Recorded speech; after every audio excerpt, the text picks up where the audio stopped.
জুলাই গণঅভ্যুত্থানে নিহতের পরিবারের সদস্য এবং আহতদের জন্য সরকারি চাকুরিতে কোনো কোটা রাখা হবে না বলে জানিয়েছেন মুক্তিযুদ্ধ বিষয়ক উপদেষ্টা ফারুক আজম।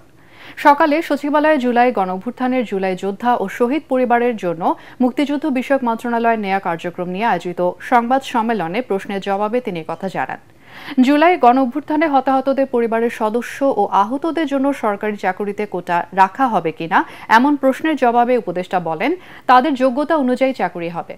জুলাই যোদ্ধাদের সরকারি অনুদানের পরিমাণ মুক্তিযোদ্ধাদের সমান করে তাদের মুক্তিযোদ্ধাদের সমকক্ষ করা হচ্ছে কিনা আরেক প্রশ্নের জবাবে তিনি বলেন, মুক্তিযোদ্ধা ও জুলাই যোদ্ধাদের সমানভাবে দেখা হচ্ছে না।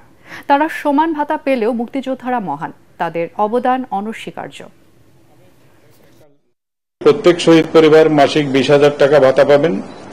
ক শ্রেণীর জুলাই যোদ্ধাগণ 20,000 টাকা করে, খ শ্রেণীর জুলাই যোদ্ধাগণ 15,000 টাকা, গ শ্রেণীর জুলাই যোদ্ধাগণ 10,000 টাকা করে মাসিক ভাতা পাবেন। সরকার প্রতি মাসে 14,67,80,00,000 টাকা প্রদান করবে।